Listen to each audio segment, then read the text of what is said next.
My name is Aiden Henderson, and I'm the AHANA Plus Outreach Coordinator, and I am joined here with members of my AHANA Plus Outreach Committee. So beyond being current students at Boston College, we are also members of the committee that helped put this weekend together for our admitted AHANA students. So basically how this is gonna go, I'm gonna give a brief little introduction to myself. I'm gonna toss it over to our panelists. They'll briefly introduce themselves, and then this panel is going to basically function exclusively through the Q&A box on the bottom toolbar of the screen. You have the capacity to ask questions with your name. You can do it anonymously, and we will try to work through those as much as we can. We also have some pre-written questions just in case it takes a bit to get the questions flowing. But so yeah, my name is Aiden Henderson. As I said, I am a current senior, class of 2021 from Newton, Massachusetts. I use he, him, his pronouns, and I am studying environmental studies with a concentration in sociology in the Morrissey College of Arts and Sciences, and I also have a minor in music. Outside of the classroom, I guess, I'm also an undergraduate student representative on the Schiller Institute, which is our new human-centered engineering center. They have an environmental justice committee, so I'm a planning member on that committee. I'm also the co-president of the Black Student Forum and the AHANA Outreach Coordinator. So in terms of introductions, I'm going to hand it over to Gianna. Hi, everyone. My name is Gianna. My pronouns are she, her, hers. I am a junior in the Morrissey College of Arts and Sciences, double majoring in political science and history. And I'm originally from Miami, Florida. So not the weather I'm quite used to, but definitely have enjoyed my time here and being able to experience the seasons. So yeah, that's definitely something that I have looked forward to being at BC.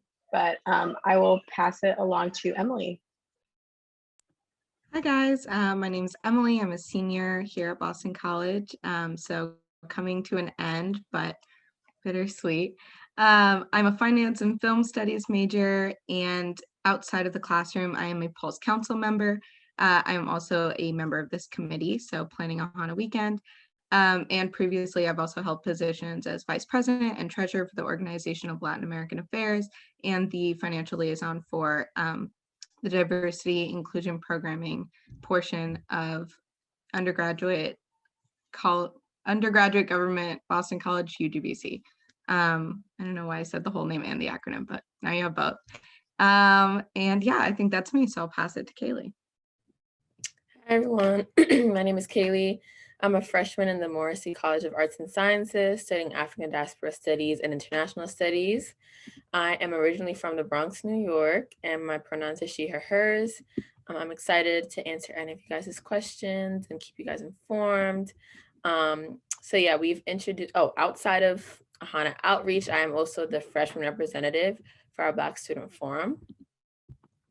Yeah, so now that you guys know a little bit about us, we're going to turn it over to you. So if you have any questions, feel free to put it in the Q&A box and we'll be happy to answer them. Great. So thank you, everybody. While we wait for those questions to start coming in, I took a bit of time to write down some guiding questions, and I basically broke it into 4 categories that we're going to talk about. And then you can use the Q&A to ask us to elaborate. And so the first category is going to be safety. Then we're going to talk about academics, extracurriculars, internships, work pursuits, everything along those lines. We'll talk briefly about the housing process, and then we also thought it would be helpful if we talked about the COVID response on campus as well. So we can go through those in terms of, I think I'm going to start off with safety. So my first question, maybe one or two you can answer this, is what is safety like on campus? What resources are there? What's safety like in a town like Newton, Massachusetts? I can go first on this one. I actually live right next to a blue emergency light. So I see the resources all over the place. There's a lot of blue emergency lights everywhere. So those are helpful. Personally, I've never felt physically unsafe on campus. So I've gone to the libraries late at night. Walking through campus has never really felt like an issue. In general, it's pretty quiet. And I would say the surrounding area, same thing. I've never really had an issue with that. Yeah, I agree. Obviously, since I'm a freshman, I haven't had too much time to really experience the surrounding neighborhood, but my mom also had concerns of safety, but I've never experienced anything dangerous walking through campus. Like Emily said, it's very safe. I've never encountered anybody that I felt would put my life in danger. Similarly, in the surrounding neighborhood, I've never felt unsafe, never had any dangerous encounters. Great. Yeah, just to sort of elaborate on that before moving on, we have a couple of resources on campus beyond the blue lights that Emily talked about. So there's also an Eagle escort system that will basically function within a 2-mile radius of Boston College campus. If you ever feel unsafe or you're somewhere without a ride home, you can give them a call and they will drive you to campus. This also helps with accessibility on campus. So like if you break your foot or if you like need disability accommodations, you can work with disability services and Eagle Escort to get rides to class for how long your injury may be, or to get accommodations on that broader spectrum.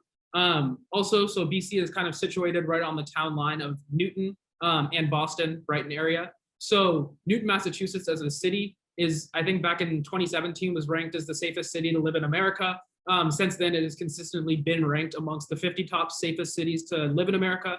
As I said, I'm also from Newton and I've never felt unsafe in the city before.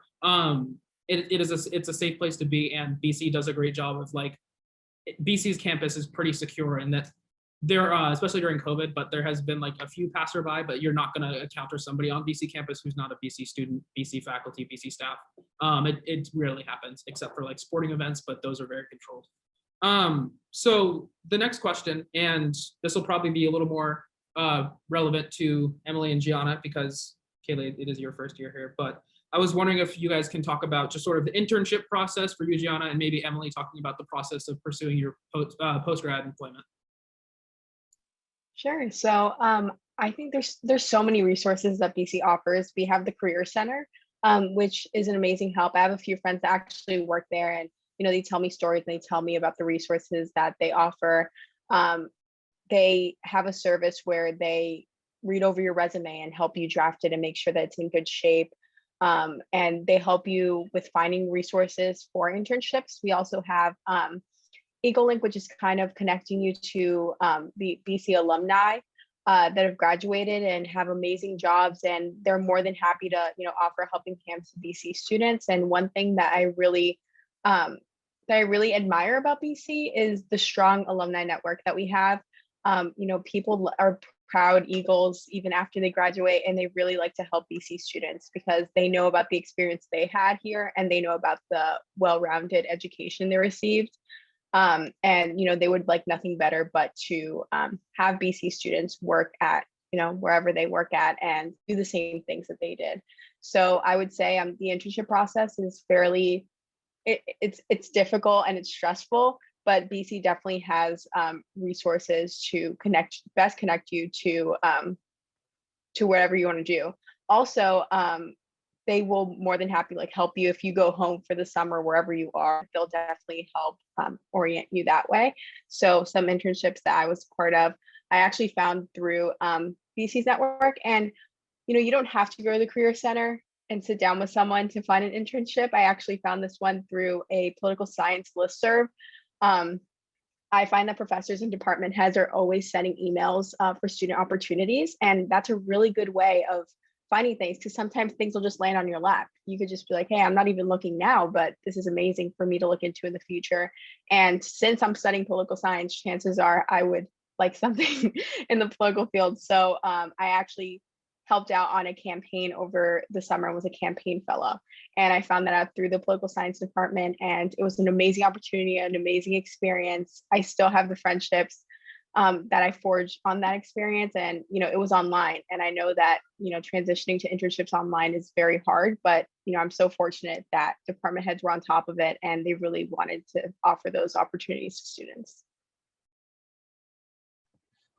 Yeah, so actually to quickly answer one of the questions that I noticed in the Q&A, they are included in tuition. There's no extra charge to use resources like the Career Center. So that's always good. I am not as familiar with the Career Center myself, mainly because I'm in the Carroll School of Management. So we have our own kind of division that handles careers in that respect. But we do have our own career advisors. We have interview coaches. which is especially nice because if you're in the Carroll School, especially within majors like finance, you may find that a lot of people are gearing towards specific types of internships. So consulting is a big draw, or investment banking as well. And these interviews can tend to be quite specific. So especially with consulting, there's case study interviews, and we have specific interview coaches who will specialize in case study interviews, but also behavioral interviews and other interview styles as well. And so you can go to them and set up an appointment to practice, which is always really helpful. I myself took a career accelerator course my sophomore year, which is available to all. I believe now it's available to students from all schools. It did used to be only available to those in the Carroll School, but I think that's changed. So that's good. It was a really great course. It goes through, it's a pass-fail 1 credit that you'll take as a sophomore, and it goes through everything from, what to wear to what, what is business casual, what is business formal, to how to write a resume, how to write a cover letter, and also make sure that your LinkedIn is up and running. And again, like Gianna mentioned, Eagle Link was a huge resource that I used, especially my sophomore year. Just having info chats, and BC alum are always definitely very eager to help. I would say as a senior looking back, I think probably the biggest thing I got from the Carroll School and BC as a whole is the career services. I think they're incredibly helpful. I used the career fairs to help me find my post-grad employment. So I'm going to be with Gallo Winery in their sales department. So that's very exciting, but I wouldn't have been able to, I think, without all the help from BC. So things like the career fair, now virtually on Handshake, a lot's been going on there, what with everything moving online. So they've definitely handled the switch very well and have made sure that all those resources are still available right now in the midst of the pandemic. Great, yeah, and to what Emily was saying, I did take the sophomore accelerator class my sophomore year. I'm in the Morrissey College of Arts and Sciences, so it was, I think I was like during the demo year where they were opening up to a few MCAS kids, and now it is open. It was a great class. I can definitely attest to that. And also just to further respond to the question that was asked in the chat, so there are a few programs offered by the Career Center and the Center for Formation that will take the place of programs that happen over break, like the ELP or Emerging Leadership Program, and a few other programs that will happen over the summer, but that you do have to pay for. But the Thea Bowman AHANA Intercultural Center, as well as the Montserrat House, does some great work in ensuring that people who financial payments would be a barrier to attending these programs would, they will work to subsidize it. So the BAIC, which is the acronym that we use for the Bowman Intercultural Center, has a program every summer where you can apply to get summer tuition remission and housing if you are living on campus to take summer classes. You can also, the Bowman AHANA Intercultural Center will also, you can apply to get funding for an unpaid internship if that's going to be an issue over the summer as well. And the Montserrat House will work to help you pay for the costs of the ELP program or other programs that are offered on campus. So this question, I guess, to bring Kaylee back into the conversation, because she's going to be closest to the entering prospective students. But Kaylee, I was wondering if you could just quickly talk about some of the resources or services that helped you through your transition first semester and even now coming in as a high school student to BC. Yeah, that's a great question. I would definitely say, and you just mentioned this right now, the Montserrat office has been extremely, extremely helpful for me. So the Montserrat office is our office for low income students. And the Montserrat office has helped me with various things, whether that was their coat drive that they had over the winter. So if, your child doesn't have a coat up here and the winters are very brutal, the Montserrat office will help find coats for them for free. So I'm currently a research assistant for a political science professor, and I was able to get that opportunity through the Montserrat office. So a lot of professors, if they want Montserrat students to come into their research programs and offer them grants, they reach out to the Montserrat office to get to Montserrat students. So that's how I was able to take advantage of that opportunity. And student employment or just finding jobs on campus this semester and last semester was very, very hard because of COVID, because not a lot of offices were open. So to be able to have an on-campus job like that was super, super helpful for me as a freshman. And then on top of the Montserrat office, the BAIC, our Bowman Advocates Intercultural Center, has been a very big resource for me, whether that's just someone to talk to. I've had every AHANA student is assigned a BIC advisor. So I came in undecided, and my BIC advisor has been very helpful in kind of helping me figure out what it is that I want to do, what it is that I want to major in. I applied to summer tuition remission, and that was through the BAIC. So I'm currently doing Catalyst, which is a summer business program for non-Carroll management students. And so I was able to take advantage of that opportunity through the BAIC, through summer tuition remission. So those are my main two for this year. Great. Yeah, and beyond that, the Montserrat office also provides services where we'll pay for textbooks, lab materials, art materials, any additional costs for classes that sporting tickets for events. They offer a free ticket raffle for every game. It's great. So yeah, moving on. I see also we have a question about housing, so we'll get to that in a second. But before we dive into that, I was wondering if people could just briefly talk about how the housing process works. How do you find roommates as a freshman? How do you work and you live? How does that all work? I would say for me, I'm currently in a single, which is very rare for a lot of freshmen. But one way that people do find their roommates are through social media. So I know a lot of people found their roommates through Facebook groups. Some of my friends met each other through Instagram, and we're talking over the summer and decided to be roommates based off of that. There's group chats that students make for their class, and those are ways that they get to meet each other and decide who they want to room with. And of course, if you want to go random, there's also that option. And it's kind of one of those hit or miss kind of things. Like some people go random and find really, really good people and become friends with them or roommates with them for the rest of their basic career. And then sometimes it doesn't work out. But yeah, those are some ways that people find roommates.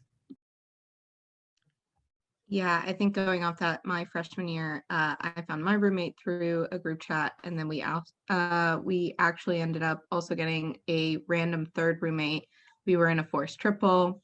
They didn't do those this year. I don't know if they'll bring them back after. But I would say in general, it's kind of hit or miss either way. My biggest advice I could give on freshman housing, I think looking back as a senior, is that there's no right way to do it or wrong way to do it. It's just kind of whatever you're going to do is going to be the right choice for that, just because going random can be hit or miss. But also if you find someone on Facebook, you think you know each other really well, but you might not. And so that can also be almost just as hit or miss. So I'd say not to put too much pressure on how you end up finding your freshman year roommate. Personally, now as a senior, having gone through housing 4 different times, you end up going through a housing process every year at BC where it's a lottery system. So you'll have a group of people, depending on the year and what kind of room you're looking for, that number of people will change. So usually freshmen going into sophomore year, a lot of people want 8-man suites. So they'll get a group of 8 people, and then you'll register for a housing pick time. And then it is a lottery system at which groups are receiving the pick times. And so you'll get an email with that pick time, and then you will be able to pick your housing at that time. And so that's and then the buildings themselves will fill up accordingly. And then that happens for the next 2 years. If you're living on campus all 3 years, a lot of people tend to live off campus junior year. I personally lived on campus my junior year. And also now my senior year, I'm living on campus. I think BC is unique in that a lot of seniors tend to live on campus, which is not really a practice I see at a lot of other schools that my friends go to.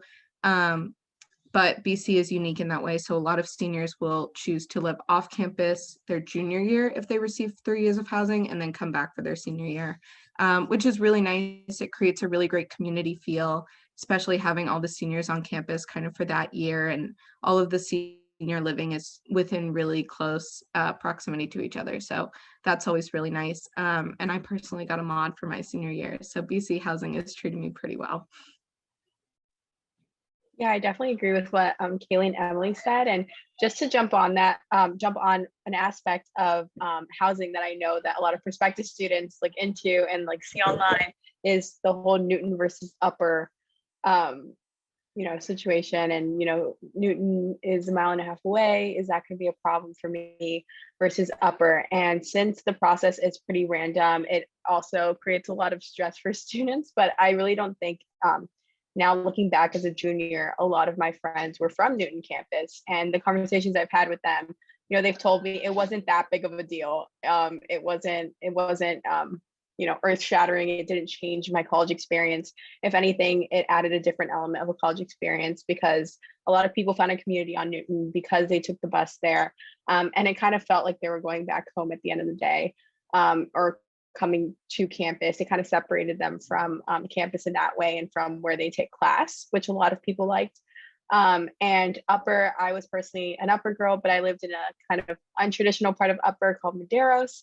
And they're just these townhouses. And again, that was random, but I really liked it. And I met my friends for life there because we're still friends and we lived on the same floor. And that's typically how a lot of freshmen make their friends. It's usually consisting of probably people from your floor and then people from, the on-campus activities that you do or, the clubs you're a part of. So I would say overall, the housing process can be difficult and stressful, but I think that, it adds an element to the college experience and kind of forms your experience a bit because the people you surround yourself with are most likely, going to be the people that you're around all the time and your friends that you'll encounter throughout your college career. Yeah, just to quickly answer one of the questions that is in the chat about the single that I got. So once your child receives their rooming assignment, or the rooming assignments will be available for them over the summer, they can choose whether, or they rank whether they want a single, double, or triple. And so I chose to apply for a single, but not everyone who applies for a single gets a single. So that's why I was saying it was very rare. It's very rare for freshmen to get singles. I guess I happened to get lucky.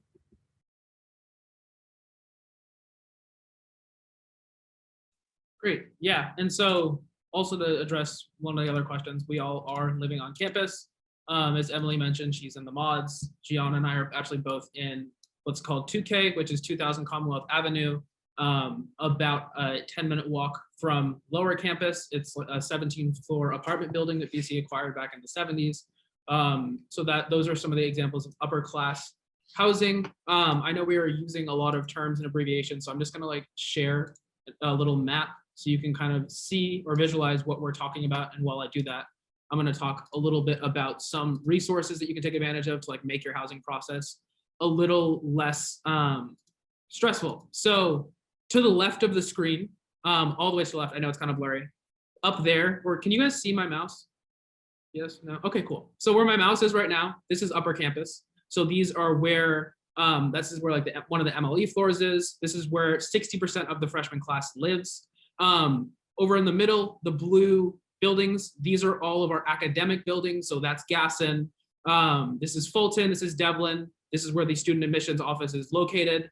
This is Lyons, this is the Center for Career Services and Student Services is there. Then down here, this is lower campus. All of the red buildings down here, these are what's called, these are the upperclassmen living facilities. So these small little red buildings here, these are the mods. This is where Emily is. Over here, these are some more of the upperclassmen living opportunities that are on Commonwealth Avenue. Down here is 2K. And then this is Newton campus. It's not actually there. There's a shuttle bus that does, and then to address another one of the questions, the shuttle bus does run from 7 a.m. to 2 a.m. 7 days a week. So it is consistently running. And then as I was saying, Eagle escorts functions between the hours the shuttle bus is not working to if you need any last minute transportation needs. Additionally, as Emily was saying, the lottery process can get a bit stressful. So there are some ways you can sort of ease that and get guaranteed housing in some areas. And one of those ways is through applying to what's called living learning communities or LLCs. There's the multicultural living experience, which is for AHANA Plus students. There is one on Upper, and I think next year they're in the process of expanding it to Newton. There's also the sustainability living and learning community, which is housed in 2K. And there's also the healthy living learning community, which is a substance-free floor for people who aren't really into a party culture. I lived there my sophomore year and it was great. I had my housing all figured out by like late January, and I was guaranteed a 6-man in Vandy, which is one of the coveted areas. Let's see. Yeah, so the shuttle bus is free. You don't need to swipe in. It literally just pull up, you get on. It has stops along main campus and also stops along Newton. There's also a shuttle bus. So that's like the Newton shuttle. There's also the Commonwealth Avenue shuttle, which will take you to like 2K, a couple of the off-campus living areas, and it'll also drop you off at the Reservoir train station as well. On Sundays, there is also a shuttle that will take you to grocery stores if you want to do grocery shopping, as well as our Pine Manor College campus and our Brighton campus. So the shuttles are pretty intricate. They're running all the time, completely free, pretty reliable. There's also an app where you can track all of the buses. And so it's a great way to navigate campus. So yeah, I think we can discuss our BC's COVID response. So first, let's see, how is BC handling classes during COVID, if somebody wants to talk about that?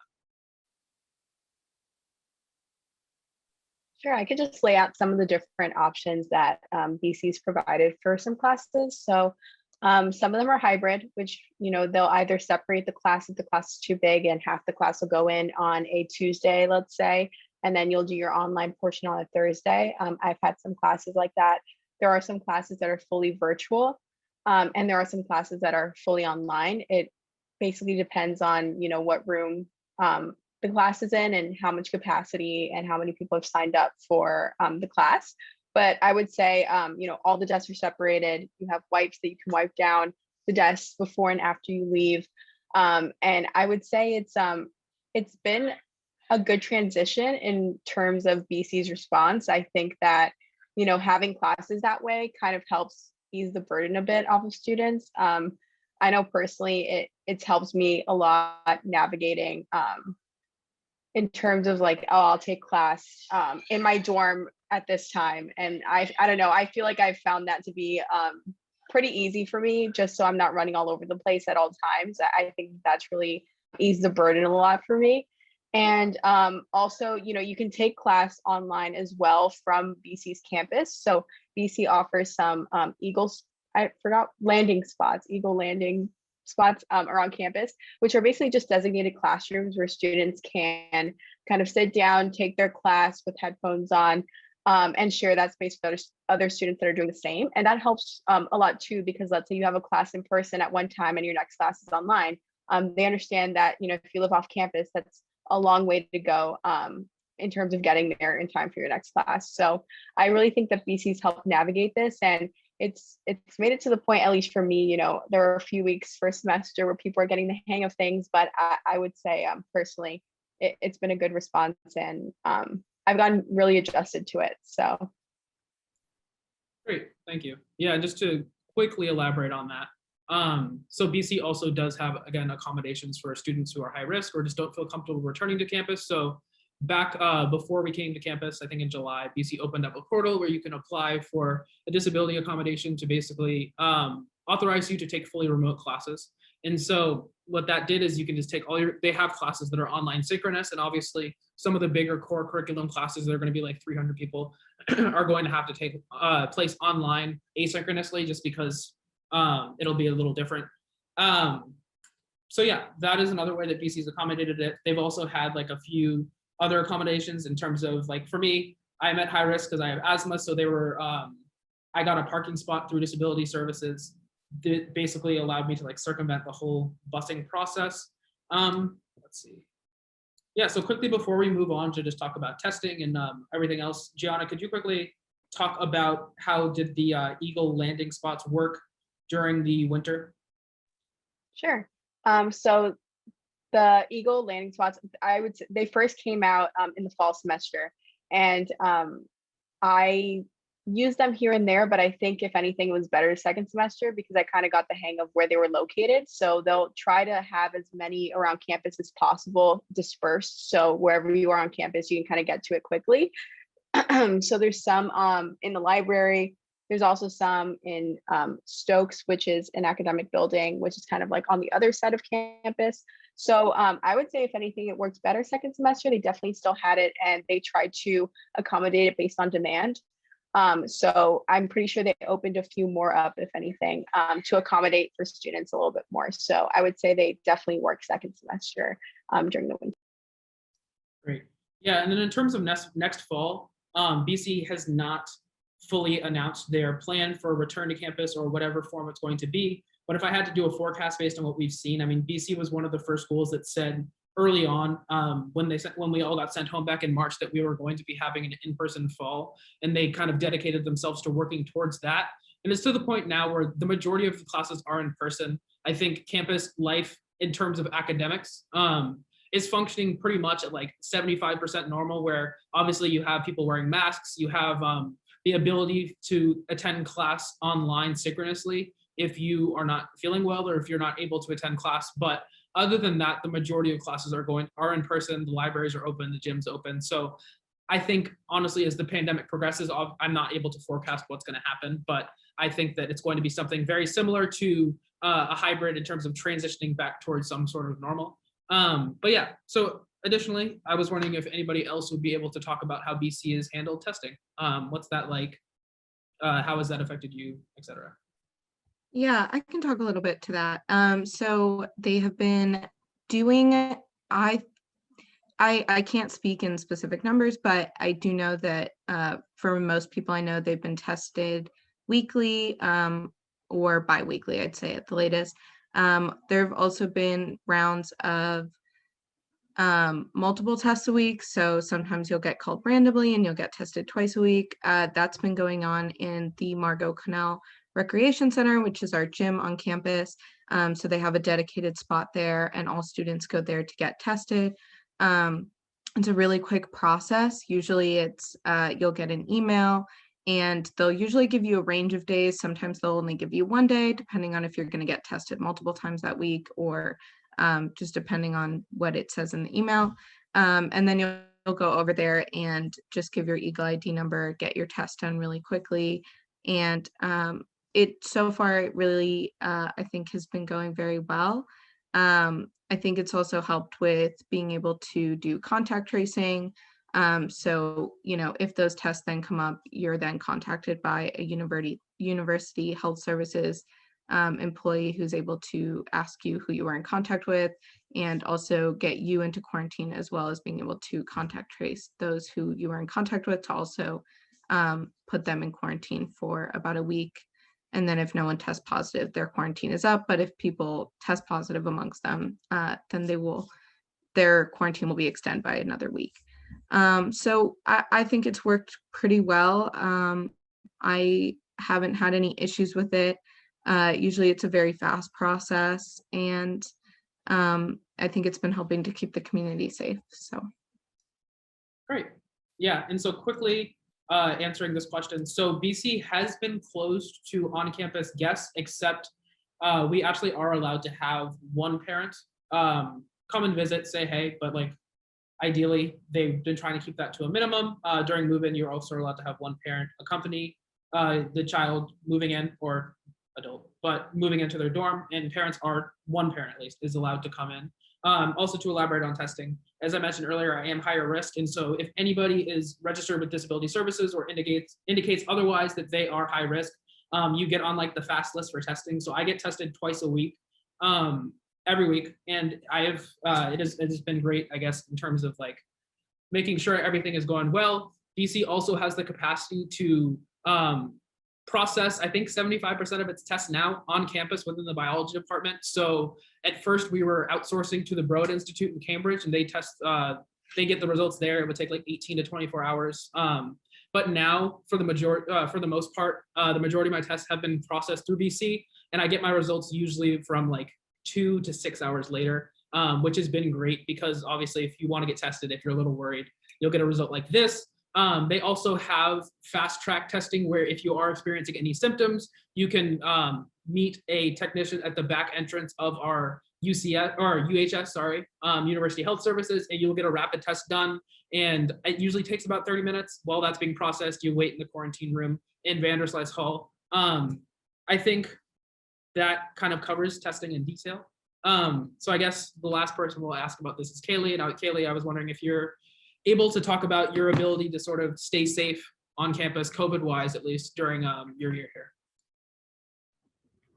Yeah, I would say I think BC has been pretty great in terms of testing and setting regulations for people. I get tested, I think somebody spoke on this already, but I get tested once a week, sometimes twice a week. I would say compared to first semester, we get tested more this semester, which has been very helpful. And yeah, for the most part, BC students are discouraged from bringing in off-campus people into the room. So that's been one thing, like not having too many outside people in your spaces is very helpful, especially for COVID. In terms of our dining hall situations, we are allowed to sit with each other unmasked, but there's still a limited amount of people that can sit at a table. So I think it's like 5 to 6 people max at a table. So even in those types of spaces, you know, we're still being safe in terms of COVID. In terms of activities, normally, I would have gotten a chance to experience, I think it's like our club fair, which is like this really big thing that's in person. But because of COVID, a lot of those types of activities that are very popular for freshmen on campus have been all virtual, which of course, you know, we all have to abide by because of COVID. But yeah, I would say for them, I felt safe on campus. Thankfully, I haven't had too many problems with COVID regulations here. So yeah, that's been my experience. Great. Yeah, and just to sort of build on that a little bit. So BC has like a COVID care pledge policy thing. So they do take things very seriously. So students that are found to, let's say, be bringing off-campus guests or violating COVID policies, they've been very strict on that. They will basically strip you of your housing for the semester. I think it's like you don't even get a warning for it. But additionally, in terms of your ability to stay safe, I think that for the most part, there have been some colleges who have like functioned on complete lockdown, like 0 cases a week. In all honesty, BC is not one of those places because I think BC was wanting to make like sort of like a microcosm of society and being like some sense of normal. And I think for the most part, knock on wood, if you want to avoid COVID, you're 100% able to do that. I've been able to isolate myself. Obviously, there are people, and we all are adults, who make adult decisions to participate in activities that are going to elevate their risk of being exposed. And obviously, they are going to be exposed to COVID or at a higher rate than students who choose to kind of keep themselves, isolate, whatever. So I think for me, I can say with 100% certainty, I feel comfortable being on campus as somebody who's high risk. I have found it easy to kind of steer clear of any COVID scares. I hope that continues. I'm knocking on wood. I'm getting my second dose of my vaccine on Wednesday. So hopefully I'm not speaking too soon, but I think that that's sort of the underlying narrative. So we do have only 5 minutes left on this panel. So I was just wondering if, to wrap up, everybody could just share one piece of advice that they would give to a student who is trying to decide where they want to go to school. What should they look for? What would you tell them?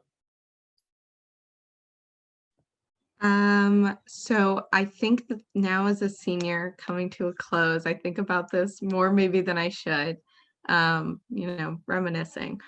It's not over yet though. I'm still trying to live in the moment, but yeah, so I would say the best advice in terms of trying to decide where to go is I think you really have to look at BC has this policy sometimes with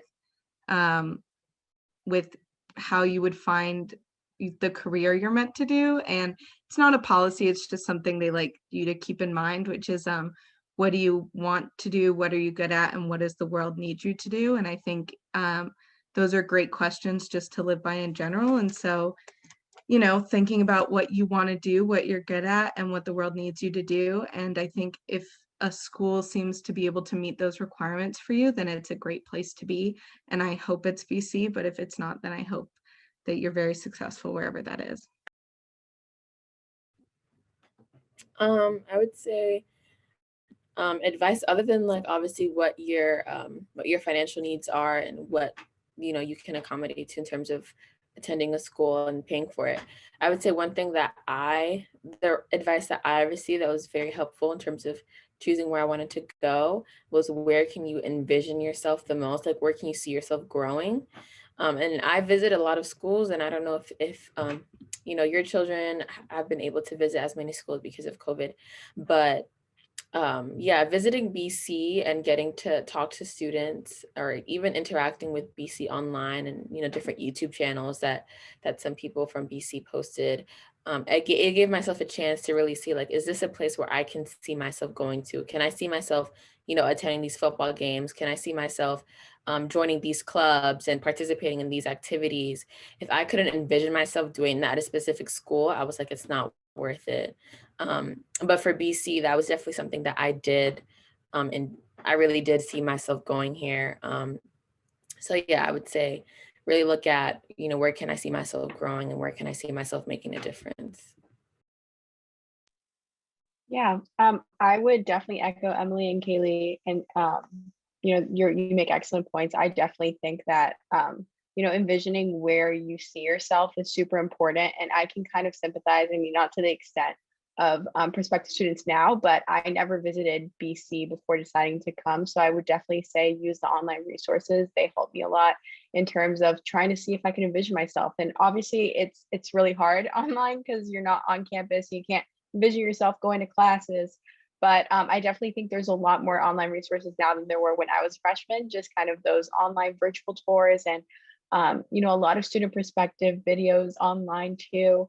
I definitely would recommend making use of those, and just like was mentioned earlier, just really thinking and being honest and truthful to yourself. I know it's hard to get caught up in the college process because it's really stressful, or to say like I could see myself here because it's a good school. I would say really be truthful to yourself. Like, are you going to enjoy the 4 years that you're going to spend at wherever you decide to go? Because I think that you want to make it feel like home for the next 4 years, and these are some of the most formative years of your life. You might as well spend them in a place that you enjoy. So that's my advice. Amazing. So what I will leave you with is I put in the chat, Kaylee does have an amazing YouTube channel. I don't know if she wants to share it, but it is very informative. She definitely gives her perspective of being a Black student at BC. And it'll give you a little glimpse inside of the student life. But I guess the advice that I'd leave everybody with is look at the people and how they interact. I mean, like everybody down to the janitorial staff, to the bookstore workers, to dining hall workers, to professors, to staff, to other students, because I think at the end of the day, when you're going to college, to some extent, inside of the classroom, things are going to be pretty much the same. I mean, you're going to be taught, if you're applying to BC, you got in, it's a very selective year. So I think a lot of the other institutions that you're going to be considering are going to be providing a first class education no matter where you go. But I think at the end of the day, for classes, we only spend 15 credit hour, so we only spend 15 hours a week in class. Everything else is interacting with people, interacting with staff, interacting with fellow students, and that's really what's going to define your experience. So have a keen eye for how people treat each other, because that's what you're going to spend your majority of the time dealing with. I mean, classes are going to be pretty same across the board. But other than that, we are going to hop off. We are all going to, or not all of us, but some of us are going to hop onto a panel that's going to be geared towards us talking to admitted students. But yeah, so that is all for the parent panel. The only other event that everybody can attend, both parents and students, is going to be at 6:30 p.m. We have 5 amazing AHANA alum of Boston College. We have one of the former marketing executives for the Boston Red Sox. We have the executive vice president of diversity and inclusion at Fidelity, and it is going to be moderated by our very own Emily. So I hope to see you there if you haven't registered already, but we're going to hop over to the other panel. So thank you all for coming. Bye, thanks everyone.